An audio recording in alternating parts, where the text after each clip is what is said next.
Election duty చేసే ఆఫీసర్ని selection ప్రాసెస్లో కాకుండా ఆల్ ఇండియా లెవెల్లో చేసే బెస్ట్ ప్రాక్టీసెస్లో ఎంపిక చేసుకోవాల్సిన అవసరం ఉంది.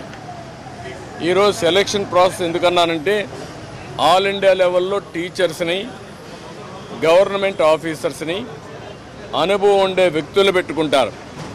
వాళ్ళందరినీ లేదని చెప్పి వాళ్ళ మేము ఇవ్వలేమని గవర్నమెంట్ చెప్పి కడాన ఎన్నికలను అపహాస్యం చేసే విధంగా సచివాలయ స్టాఫ్తో వాలంటీర్లతో కండక్ట్ చేయాలని ప్రయత్నం చేస్తున్నారు.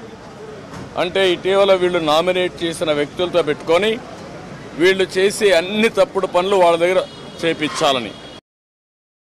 ఎలక్షన్ డ్యూటీ చేసే ఆఫీసర్ని సెలక్షన్ ప్రాసెస్లో కాకుండా ఆల్ ఇండియా లెవెల్లో చేసే బెస్ట్ ప్రాక్టీసెస్లో ఎంపిక చేసుకోవాల్సిన అవసరం ఉంది.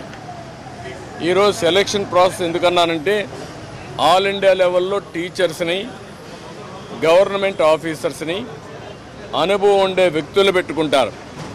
వాళ్ళందరినీ లేదని చెప్పి వాళ్ళ మేము ఇవ్వలేమని గవర్నమెంట్ చెప్పి కడాన ఎన్నికలను అపహాస్యం చేసే విధంగా సచివాలయ స్టాఫ్తో వాలంటీర్లతో కండక్ట్ చేయాలని ప్రయత్నం చేస్తున్నారు. అంటే ఇటీవల వీళ్ళు నామినేట్ చేసిన వ్యక్తులతో పెట్టుకొని వీళ్ళు చేసే అన్ని తప్పుడు పనులు వాళ్ళ దగ్గర చేపించాలని.